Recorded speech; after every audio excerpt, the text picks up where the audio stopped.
आप सब लोगों में असीम संभावनाएं हैं। आप में यौवन की ऊर्जा है, आप में बड़े बड़े सपने हैं, आप में वो शक्ति है, आप में वो प्रवाह है जो ये कहता है कि मैं समुद्र को पी जाऊंगा, मैं दुनिया को बदल डालूंगा। उस तरह की शक्तियों को लेकर आप आए हैं और आप बहुत भाग्यवान हैं कि आप उस भारत में पैदा हुए, एक स्वतंत्र भारत में। ये स्वतंत्र भारत हमेशा ऐसा नहीं था जितना स्वतंत्र आपको दिखाई देता है। सदियों तक हमारे पूर्वजों ने इसके लिए बहुत कुर्बानियां सही, बहुत अपमान सहे, बहुत असहायता के दौर से गुजरे। कई लोगों को फांसी चढ़नी पड़ी, भगत सिंह को फांसी के फंदे को स्वीकार करना पड़ा, सुभाष बोस को जीवन भर संघर्ष करना पड़ा, महात्मा गांधी को सत्याग्रह करना पड़ा और अनगिनत लोगों को अपनी जानें देनी पड़ी। ये संघर्ष चलता रहा। हमारे गांव जले, हमारी सिविलाइजेशन को समाप्त किया गया, हमारे मंदिरों को लूटा गया और हम एक मूक दर्शक की तरह असहाय होकर इसको देखते रहे। ये इतिहास हमें एक चुनौती देता है कि ये उस भारत का आज हर युवक के अंदर वो आग होनी चाहिए कि मैं, प्रतिशोध शब्द अच्छा तो नहीं है, लेकिन प्रतिशोध भी अपने में एक बड़ी भारी शक्ति होती है। हमें अपने इतिहास का प्रतिशोध लेना है। हमने इस देश को फिर वहाँ पहुँचाना है जहाँ पर हम अपने हक, अपने विचार और अपनी आस्थाओं के आधार पर एक महान भारत का निर्माण कर सकें। हमारी एक बड़ी विकसित सभ्यता थी। हमने किसी के मंदिर नहीं तोड़े, हमने कहीं जाकर लूटा नहीं, हमने किसी बाहर के लोगों के ऊपर आक्रमण नहीं किया, जबकि सारी दुनिया बहुत पिछड़ी थी। परंतु क्योंकि हम अपनी सुरक्षा और हम अपने आप को समझ नहीं पाए कि हम को क्या खतरे हैं, हम उनके प्रति उदासीन रहे, तो हमें इतिहास ने एक सबक सिखाया। क्या हमने वह सबक सीखा? क्या उस सबक को हम याद रखेंगे? अगर आने वाली पीढ़ियां उस सबक को भूल जाएंगी तो ये इस देश का सबसे बड़ा ट्रेजेडी होगी। सेंट पीटर्सबर्ग के अंदर में एक बहुत बूढ़ा रवि रहता था, यू। वहां का जो बिशप था वो दोनों बहुत दोस्त थे। तो एक दिन बिशप उसके घर पे आया तो रवि जो था करीब 80-85 साल का था, तो उसकी आंखों में आंसू थे। उसने कहा, रवि क्या बात है, आज तुम उदास लग रहे हो? नहीं, उसने कहा सोच रहा था। उसने कहा क्या सोच रहे थे? उसने कहा मैं ये सोच रहा था कि जूस का क्या होगा। उसने कहा देखो पिछले 2000 सालों से तुम संघर्ष कर रहे हो, 2000 सालों से यात्राएं सह रहे हो, 2000 सालों से तुम्हारे ऊपर इतनी अधिक वो हुई, प्रोग्राम थे दुनिया में, क्या तुम्हें इस बात का रोना आ रहा है? उसने कहा नहीं, मुझे इस बात का रोना नहीं आ रहा। मेरे विचार में एक ख्याल आया कि इन हजारों सालों तक संघर्ष की जिस परंपरा से, जिस आग को जिंदा रखा है, कहीं आने वाली पीढ़ियां इसको भूल तो नहीं जाएंगी, और भूल तो नहीं जाएंगी कि हमें अपने आप को फिर से शक्तिशाली बनाना है, अपनी रक्षा करनी है। ये भाव था, ये बड़ा पावरफुल सेंटिमेंट है और हमें अपने उस सेंटिमेंट से ही प्रेरित होना चाहिए।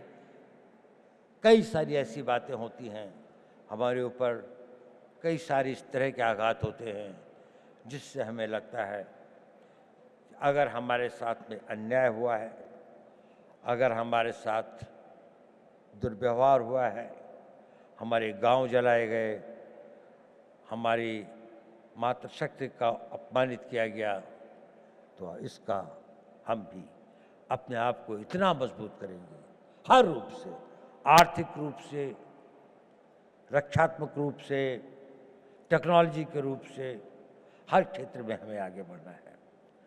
तो मैंने ये बताया कि आवश्यक है कि आप जीवन में सही निर्णय लें और निर्णय लेने की शक्ति बढ़ाएं।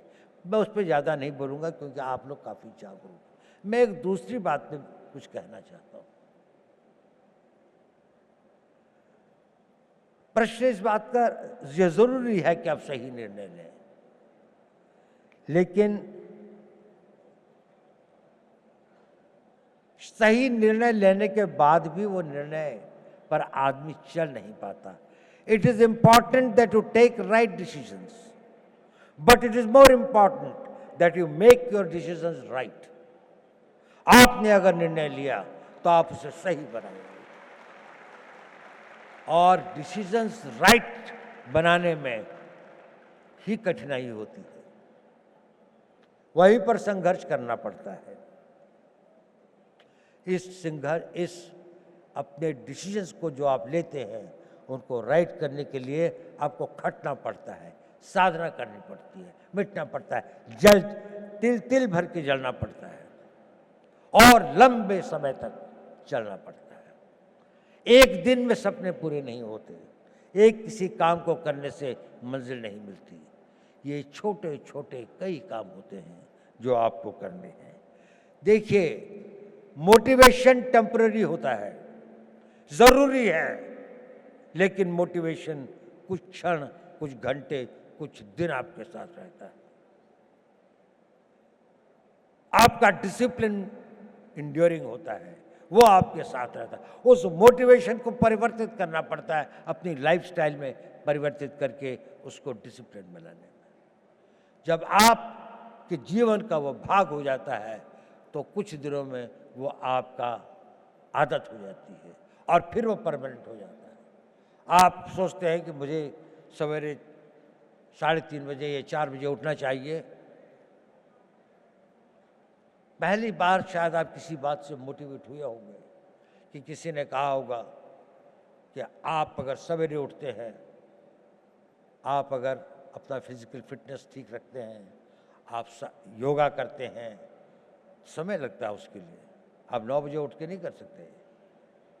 आप अपनी पढ़ाई कर सकते हैं, तो 3 दिन तो आपने किया, चौथे दिन आप भूल गए। लेकिन अगर आप में डिसिप्लिन आ जाता है तो फिर ये हो जाता, और अगर वो आपका नेचर बन जाता है तो फिर जीवन भर आप भी करते रहते। तो अपना मोटिवेशंस को अपने डिसिप्लिन में परिवर्तित करें, ये एक इम्पॉर्टेंट टिप है। ये भी बहुत जरूरी है कि जब आप निर्णय लें तो इसमें जो काम करना होता है उसको पोस्टपोन करने की आदत मत डालें। अगर कोई काम करना है तो वो अभी करना है, आज ही करना है। मैं इसको आधे घंटे के लिए नहीं पोस्टपोन करूंगा। अगर आपने उसको पोस्टपोन किया तो ये भी हैबिट फॉर्मिंग होता है, यह आपकी आदत बन जाएगी और आप जीवन में अच्छे कामों को करने की इच्छा तो होगी, लेकिन आप उसे पोस्टपोन करते जाएंगे। पोस्टपोन मत करिए। दूसरी बात, कभी कभी किसी कारणों से व्यवधान हो भी जाए तो don't quit. Tenacity is a very important power. आपकी लगन, उस लगन के साथ में लगे रहें, क्विट मत करें, सरेंडर मत करें। कष्ट आएगा, रुकावटें आएंगी, तकलीफें आएंगी, ठहरना होगा तो ठहरेंगे, लेकिन ना अपनी मंजिल छोड़ेंगे, ना अपना रास्ता बदलेंगे। आगे बढ़ेंगे तो पूरे जोश के साथ बढ़ेंगे। और एक बहुत बड़ी बात है कि अपने ऊपर विश्वास मत छोड़ें। स्वामी विवेकानंद जी ने कहा था, पुराना धर्म कहता है नास्तिक वो है जो ईश्वर पर विश्वास नहीं करता, नया धर्म कहता है नास्तिक वो है जो स्वयं पर विश्वास नहीं करता। यदि आपको ईश्वर पर विश्वास है तो अपने पर विश्वास करना सीखिए। आप इसको कर सकते हैं, ये शक्ति आप में अपने आप आ जाएगी अगर आप अपने आप को ये करेंगे। मैं आपसे ये सब क्यों कह रहा हूं? इसलिए कि आप भविष्य के नेता हैं। अगर आप भविष्य के नेता हैं तो आपको डिसीजन लेने पड़ेंगे। अगर आपको डिसीजन लेने पड़ेंगे तो आपको उन डिसीजंस को कामयाब बनाने के लिए पूर्ण आस्था, पूरी कमिटमेंट, पूरी मेहनत, पूरी लगन के साथ समर्पित होना पड़ेगा। लेकिन इसका एक और कारण भी है जो मैं ये बात आपसे कह रहा हूं। ये बात सही है कि नहीं मैं नहीं कह सकता, लेकिन ये मेरे 81 साल के जीवन का अनुभव है और आप लोगों को गुमराह करने से बड़ा पाप मैं कोई नहीं कर सकता। मैं आपसे एक बात कहना चाहता हूं, ये मेरे अनुभव के आधार पर भी है और मेरा अनुभव मेरे अपने जीवन का नहीं और हजारों लोगों के साथ जो मेरे जीवन का अनुभव रहा उस पर भी। जब आप अपने आप को इस तरह से ढालते हैं, 5 साल का टाइम दीजिए, केवल 5 साल, कि मैं जो निर्णय करूंगा उस पर अटल रहूंगा। 5 साल अगर आपने यह काम किया, आप में एक अद्भुत एनर्जी पैदा होती है। वह होती है आपकी विल पावर। और ये सब जो मैं कह रहा था वो इसलिए कह रहा था, सही निर्णय लें, निर्णय पर अटल रहें, ताकि आप में वो विल पावर पैदा हो सके। और वो विल पावर क्या होती है, मैं आपको एक छोटी सी कहानी सुनाता हूं। 11 अप्रैल 2011 को हमारे कंट्री की एक नेशनल वॉलीबॉल प्लेयर थी, उनका नाम था अरुणिमा वर्मा। वो वॉलीबॉल के टूर्नामेंट से आई और अपनी परीक्षा देने के लिए दिल्ली से लखनऊ जा रही थी। बरेली के पास कुछ डकैतों ने उस पर हमला कर दिया और लोगों से सामान लूटने लगे। अधिकतर लोगों ने दे दिया। उसके गले में चेन थी, उन्होंने चेन खींचने की कोशिश करी, उसने रेजिस्ट किया, उसने नहीं दी चेन। उन लोगों ने उसे ट्रेन से बाहर फेंक दिया। वो बहुत बुरी तरह से लहूलुहान हो गई। दुर्भाग्य देखिए, उसी समय दूसरी ओर से एक ट्रेन आ रही थी और वो ट्रेन से उसका पांव कट के अलग हो गया। रात के 2 बजे का समय था।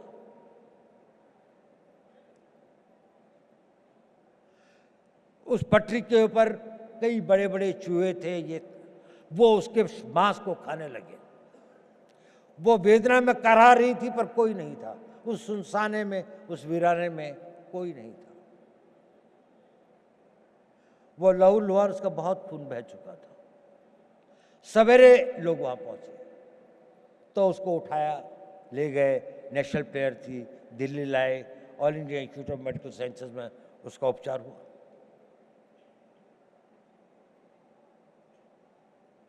और उसकी पूरी टांग काट दी गई, एम्प्यूट करनी पड़ी।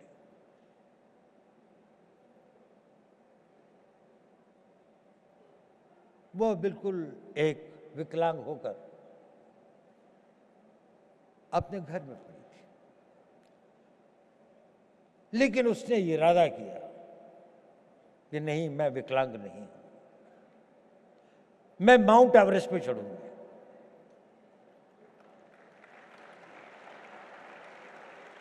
डॉक्टर्स ने कहा कि इस तरह की टांग से तो कोई चढ़ ही नहीं सकता, और इसको भी स्टेबलाइज होने में तो कई साल लग जाएंगे। उसने कहा नहीं, मैं तो आज ही से प्रैक्टिस करूंगा।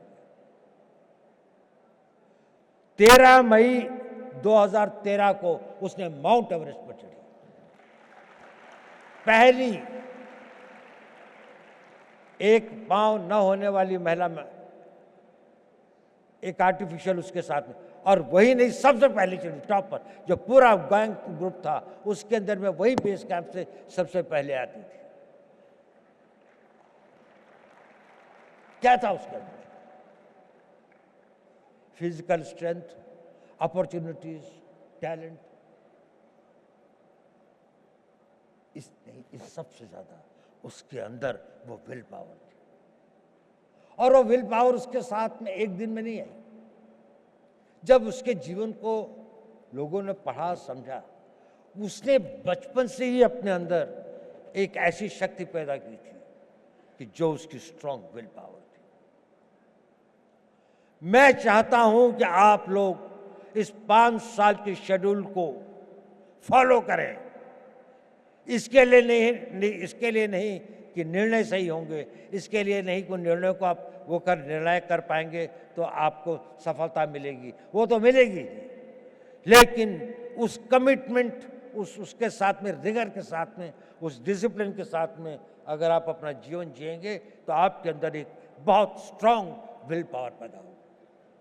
और वो विल पावर एक इतनी बड़ी शक्ति होती है कि आप जो चाहोगे वो कर सकते हो। आप उसकी इच्छा करोगे, वो इतना बड़ा फोर्स मल्टीप्लायर होता है कि वो आपकी physical energy, mental calibre, mental talent वगैरह, एवरीथिंग एल्स, वो सब को जीतती हुई आप देखोगे कि जीवन में ये असंभव चीजें क्यों होती हैं। अब तो मेरे अंदर इतनी शक्ति रह भी नहीं गई, अब तो शायद मैं नहीं इसके काबिल हूं, लेकिन वही हो जाता है क्योंकि आपके अंदर वो ये डोरमेंट शक्ति ईश्वर अपने द्वारा बनाए हुए हर इंसान में देती है, लेकिन 99% की बिना जागृत हुए खत्म हो जाती है।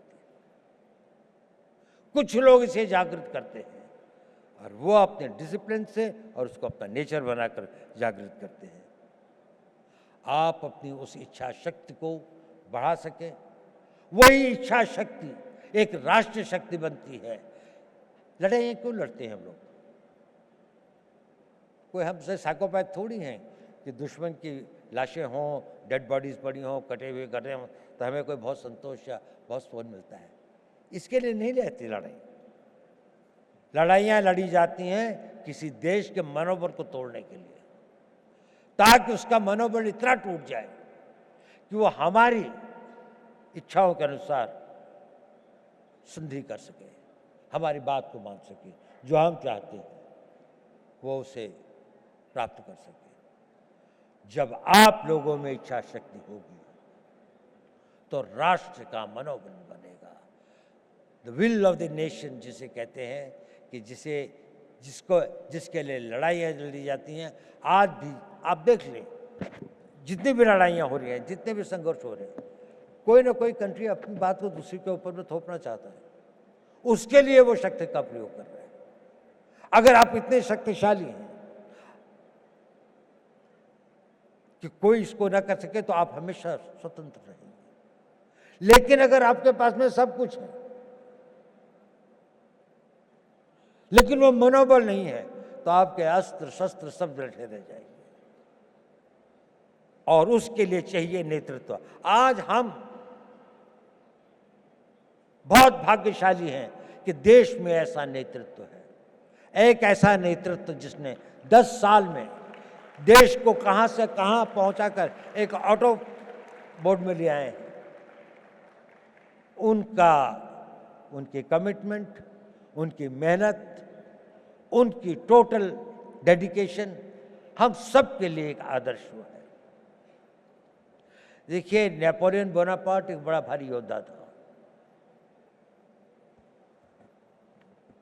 ये आपके लिए रेलेवेंट है क्योंकि आप लोग नेता हैं कल के। आप लोगों ने नेतृत्व करना है। कोई आर्मी का जनरल बनेगा, कोई इंटेलिजेंस का चीफ बनेगा, कोई बहुत बड़ा डॉक्टर बनेगा, कोई इंजीनियर होगा, कोई बड़ा बड़ा एडमिनिस्ट्रेटर होगा, कोई बहुत अच्छा डिप्लोमेट होगा, कोई राजनीतिक नेता भी होंगे कुछ लोग। नेपोलियन एक बात कहता था, I am not afraid of 1,000 lions led by a sheep, but I am afraid of 1,000 sheep led by a lion.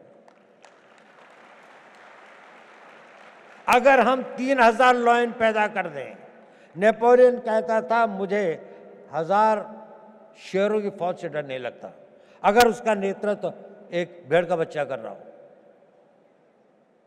लेकिन अगर भेड़ों की फौज होगी पर अगर भेड़ों की फौज का भी नेतृत्व करने वाला एक शेर होगा तो मुझे उससे बहुत डर लगता है। क्या इस भारत मंडपम में बैठे 3,000 शेर पैदा कर सकते हैं? 3,000 वो लोग कर सकते हैं। अगर आप नेतृत्व करेंगे तो देश पीछे चलेगा। जहां आप ले जाएंगे देश वही जाएगा। आज देश कहां जा रहा है? इसकी कल्पना जिसने इसकी कल्पना करी, मोदी जी ने इसकी कल्पना करी, एक संघर्ष क्या, एक टीम में जो भी इतना सारा, इतनी मेहनत, इतनी लगन, इतनी कमिटमेंट, इतनी इमेजिनेशन के साथ में इतना डिसिप्लिन है कि वो भी एक तरह से आउट ऑफ मोड पर डिविनिटी के साथ चलते हैं। कहाँ से विचार आते हैं, नए नए विचार किसी भी क्षेत्र में हो। हम लोगों का तो थोड़ा स्पेशलाइज फील्ड है, उसमें भी मैं देखता हूँ हमेशा उनको कोई एक नया विचार, एक नया वो आता है उस विल पावर से, उस टोटल कमिटमेंट से, उस पूरी की पूरे समर्पण से। आप बहुत भाग्यवान हैं। आप एक उस भारत के तो देखेंगे जिसकी हम कल्पना कर सकते हैं।